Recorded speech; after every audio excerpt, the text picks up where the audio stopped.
of the SVUESD. Our first agenda item is the Pledge of Allegiance, so I would invite everyone who cares to rise. There is if you're attending as I am via Zoom, there's an American flag over in the corner. So, I pledge allegiance to the flag of the United States of America and to the republic for which it stands, one nation, under God, indivisible, with liberty and justice for all. Thank you, everyone. Superintendent Culkeen, are you able to see if there are any members of the public online?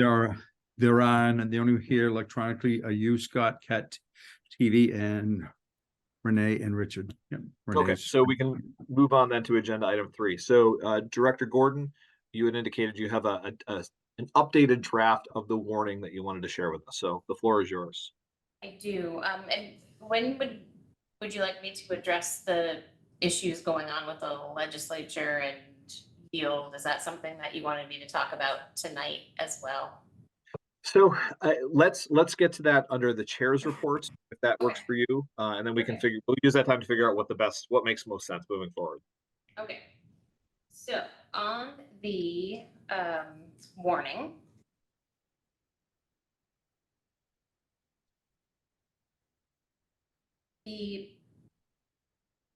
our legal counsel had noted that Article 3 on the draft, allowing the district, or essentially the treasurer, to borrow in advance of tax revenue annually, is something that's in statute.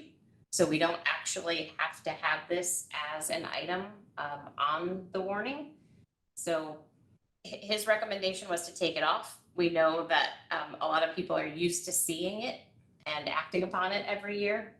He said his caution would be leaving it there, that if perhaps it was to be voted down, he doesn't know what would happen then, because it's provided in the law. So that being one of the recommended changes.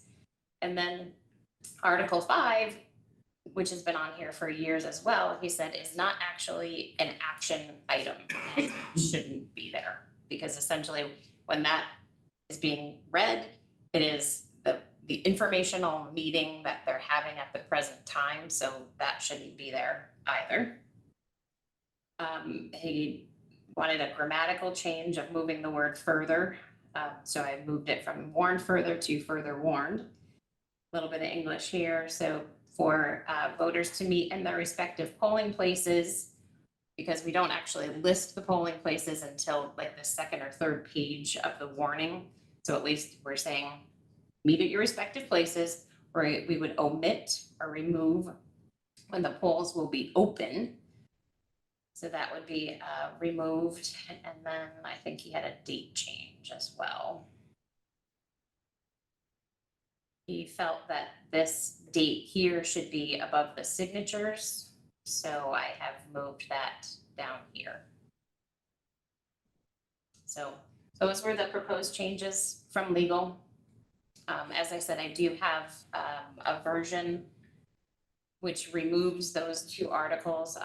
So it's Article 3 and Article 5. So Article 4 would then become Article 3, and Article 6 becomes Article 4, and with those other changes that can be made. So I will yield back to you.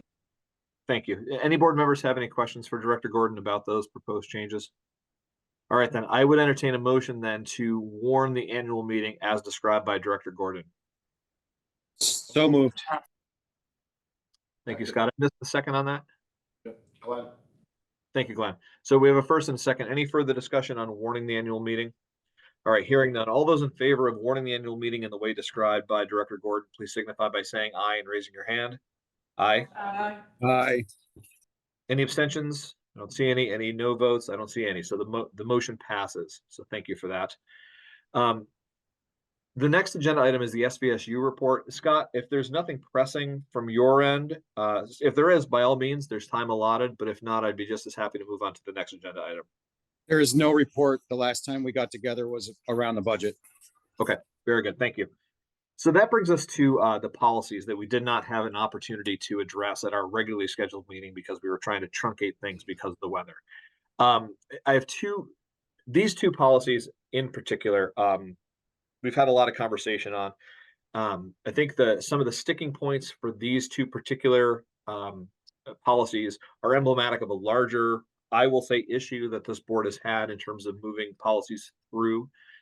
In that there is a large concern that the information that is typically held in administrative regulations is not properly addressed, or I believe the perspective is those things addressed in admin regs would more properly be suited for the policy itself. So two things I wanted to just bring up. Leon Johnson is the chair of the policy committee, and Leon clarified that the function of warning a policy is essentially there's no tacit approval behind warning a policy. What it is to move it through a necessary barrier toward the path of approving these policies. And so, there's no harm, there's no foul in warning a policy that eventually either we choose not to adopt or that we choose to change down the line. But it is a necessary steps, which is why it's on there. So I want to say that. I also want to say that just to address the question of policies versus admin regs, I was looking around in Title 16 of Vermont law. And if anyone wants to take the legal note, it's 16 VSA subsection 5631. And I'll just read an excerpt of that. It talks about how board policies shall be of general application to the district and shall be in writing, codified, and made available to the public. It also says in that same statute, the school board may also approve or disapprove rules and regulations proposed by the principal or superintendent for the conduct and management of public schools in the district vis-a-vis these policies. And so I think it's important for us to recognize that just because what ends up in admin regs aren't necessarily in policy doesn't mean that the act of creating admin regs is somehow irregular. In fact, it's very clearly envisioned in the law that there are both policies and admin regs. So that was helpful for me to read. I don't know if any of you got anything out of hearing that bit of clarity, but sort of with that in mind, I would entertain a motion to warn both draft policies 5080 and 5120, please. So moved. Thank you, Scott. Do we have a second on that? Second. Thank you. So that was Glenn. So we have a first and a second. Any discussion on warning draft policies 5080 and 5120? Yes, Chris. Yep. It's Sandy. So policy 5120, which is the concussion management, actually, I believe, belongs in policy 5130 under illness and injuries, and probably shouldn't be its own separate policy, but be included as part of an existing policy, which has not been updated since 1998. And in doing that, that would certainly take care of any of the issues that were in this one policy that is on concussion, because it seems as though it was meant to be part of in this illness and injury. And that's one of the reasons why I think that we should not move it forward, that instead it should go back to the committee and they should add it as part, if they feel that this illness and injury does not cover what they intended in this other one, then they can take a look at that. But it doesn't seem we need to move forward when we already have this policy in place.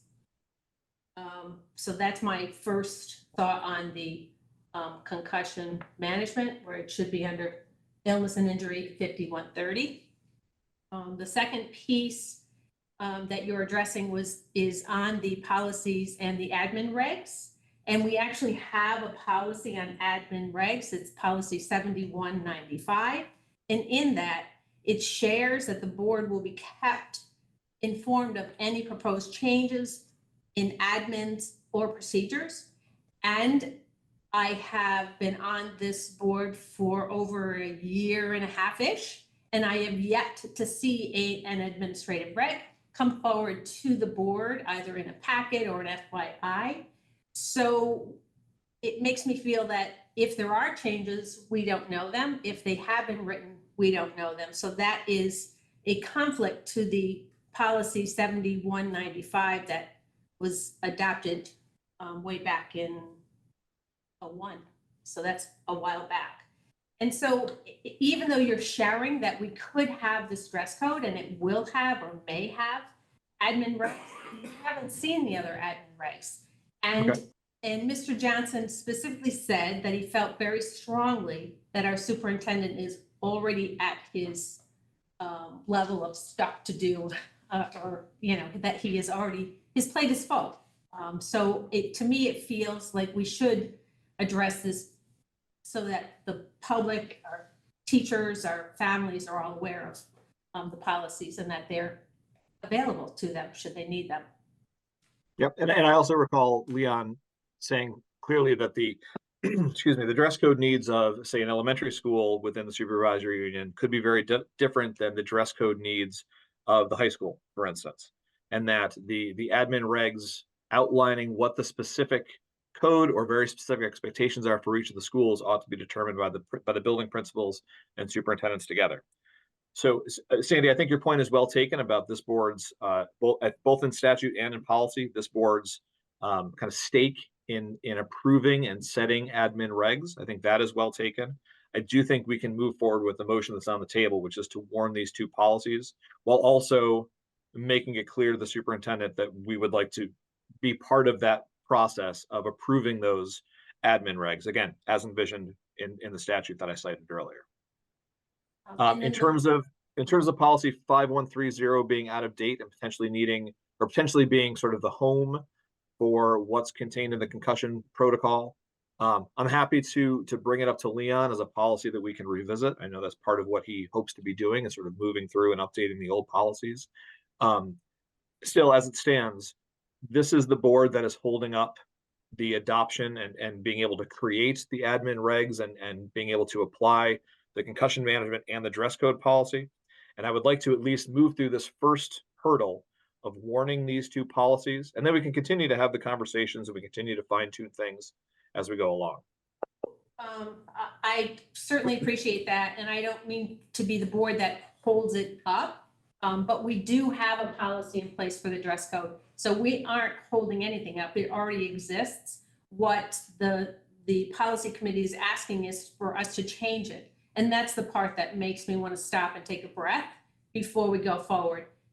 If you speak about the statutes online in Title 16 and school districts specifically, our power as a school board is to help so that when we're not readily available, that we have outlined the policies so that these schools have that in place. So it is our responsibility, and I don't take that lightly.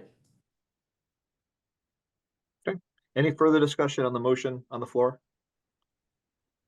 Okay, so hearing now, the motion on the floor is to warn draft policies, pull them up by number, 5080 and 5120. So all those in favor of the motion, please signify by saying aye and raising your hand. Aye. Aye. Any opposed? Aye. Any abstentions? All right, and I see the vote is 3-2. Scott, Glenn, and myself in favor. And can anyone? You just muted yourself. You No. just Okay. muted.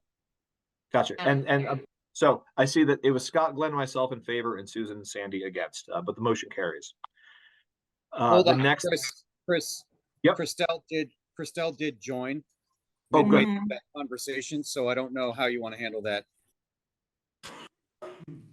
Christelle, go So I ahead, just jumped in, and I heard some of the conversation, where Sandy was saying that there's already a policy that is already available that should go for the concussion, where the concussion management should go under.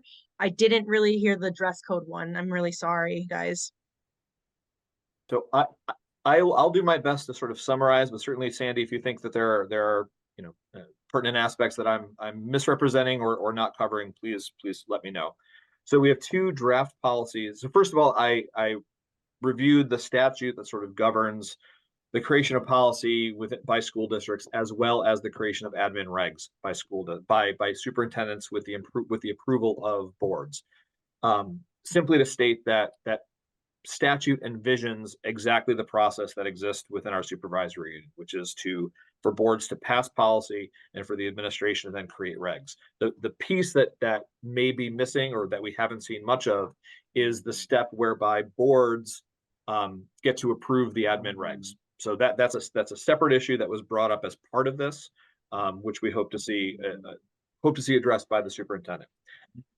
There was some discussion that the draft concussion protocol actually has a rightful place in the illness and injury policy, which is 5130, which itself may very well be out of date. It's just been some time since that's been addressed.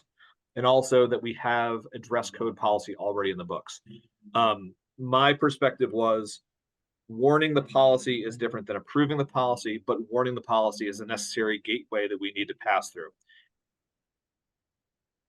There's been a lot of discussion about these two policies and some objection to them without really without I'd say offering a step forward. My position is tonight, let's keep this train moving and just get these warned. So a vote was held. Jim, I'm going to ask your help in terms of the proper protocol in a situation like this. Christelle, did you vote at all during the vote that was just taken? I did not vote at all. Okay. So I think that is, Jim, correct me from a perspective of Robert's rules, please correct me if I'm wrong. By virtue of not vote, even though even though Christelle was not present for the full discussion about the motion, she was present for the actual vote itself. So is that to then be construed as an abstention? I would say no, unless she actually said she was abstaining. Okay. Which then would be a no vote. Which would then be a no vote. Okay. Okay.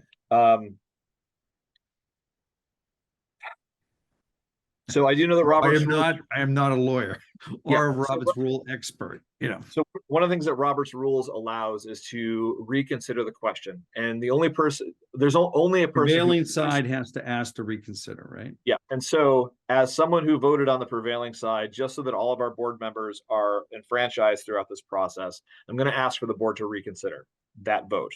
So again, we have a motion on the floor to warn these two draft policies, the concussion protocol policy and the dress code policy. And before I take the vote, any further discussion on either the summary that I just provided to Christelle or any other aspect of this? One more thing, Chris. Yeah, please. If it's okay. Yeah. I do have other schools that have created dress code policies that I not only have tonight, but I did have at the policy meeting. And if this is to go forward, two pieces. One, I would like it to at least be looked at by the policy committee as a consideration to having something that shares what we would and would not possibly accept in our schools. And two, if we are going to be adopting policies, that we should have the admin regulations with the policy so that it is all one unit and not spaced out in different areas, so that it's all together. Here is the policy, here are the admin regs. So that would be the change. That would be a very different change than what the process has always been used. We don't draft the regs until after the policy because you're only warning this, which means the policy could change again, which would possibly change the admin regs. So in any of my time here, we have not written regulations until after the policy is adopted. And I certainly respect that. I just haven't. I respect that you have a different opinion of that too. And that, you know, and I really think that is best discussed at the full policy committee. And I just want to remind that there is a policy 7195 that is an administrative reg policy on what happens to policies and admin regs. Mm-hmm. That's So all. thank you. Okay, thank you, Sandy. So any further discussion on this? Okay, so hearing none. Again, the motion on the floor is simply at this point to warn these two draft policies. So all those in favor, please signify by saying aye and raising your hand, please. Aye. Aye. Aye. All those opposed? Aye. Any abstentions? Any no votes? So I think what I heard was Scott, Glenn, and Christelle and myself voting in favor. Is that accurate? Correct. Okay. All right, great. So the motion passes. Thank you, folks. So moving on, next agenda item is superintendent's report, which he's already informed us he does not have. I just will say that one thing that I'm also in the process, besides, all the budget works that's going on, assistant superintendent and I are meeting with all principals and directors for mid-year goal review. So that individual meetings with every principal, including the elementary board principals, going on now to review their goals. Okay. And Thank you. progress on them.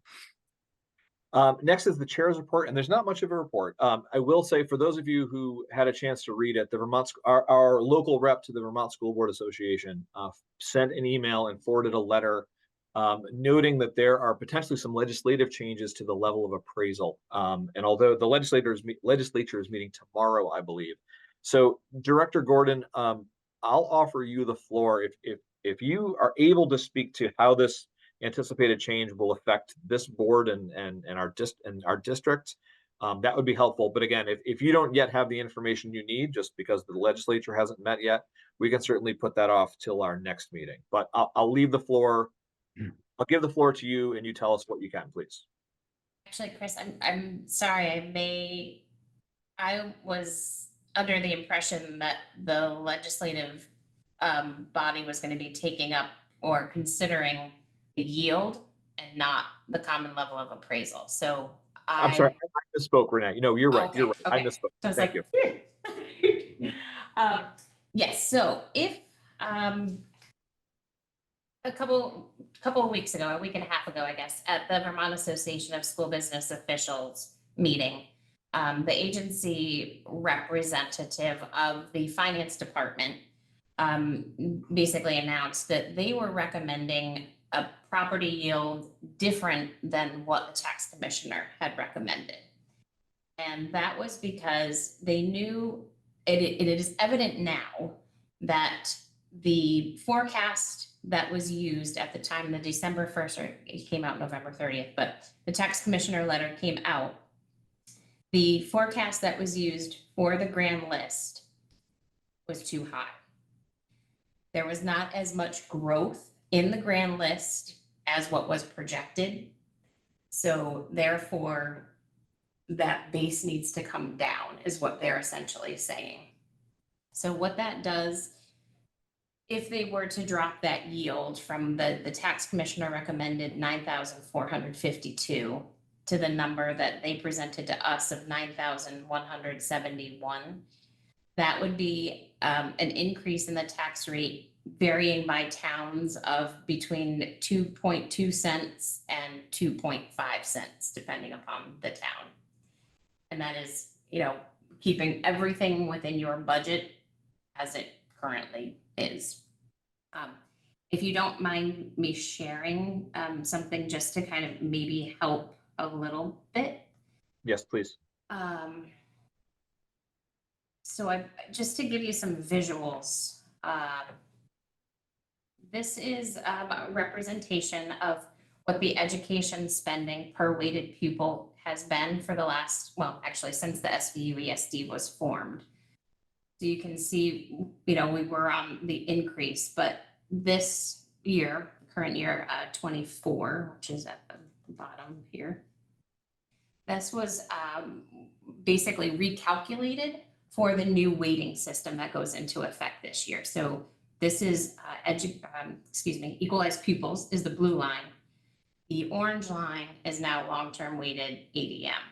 So because of this new weighting system under Act 127, our education spending that at this time last year, we were thinking it was, over $19,000 is now recalculated to 11,000, just under 11,700. And again, with our count for long-term weighted ADM, it has now been frozen. With the budget that you have before you and offsetting revenue, our education spending per long-term weighted ADM for next year is decreasing down to 10,897. This is a visual of what the tax rate has been for that same period of time, just for this district. Now we know that we have to blend this rate with the Mount Anthony rate by town. So this is just SVUESDs. And then what I had just mentioned, if that rate were to drop, the yield were to drop, that's what you're seeing there in orange. So our base rate would go from 115 to 118. But then because of the proportion, it only ends up being a 2.2 or up to a 2.5 cent for each town, each member town. And then the other thing I simply wanted to share is what's been happening for that same time period with the common level of appraisal, which is driving the tax rates up. So you can see, you know, the spending, the tax rate has been pretty level, but because the trajectory of the common level of appraisal has gone down, that is why we are seeing the sharp increases in the tax rate. So that is what I wanted to share. Pretty dramatic, Renee. Thank you for that graphic. Where does this put us with regard to the capped 10% increase? You are nowhere near it. What about- Because your spending is actually decreasing, it's a decrease of 6.8%. Do you have the info for the entire SU? I can tell you that 2 of the districts are at the cap, not because, and they're below the 10%. We do have 1 district that is above that 10% tax rate cap. Oh, you muted, Chris. Thank you. Will this require action? Does this require action from this board to approve a new budget with the new yield reflected in it? Or is it? Nope, your budget is your budget, and that's what was included in the warning that we approved a little while ago. Okay.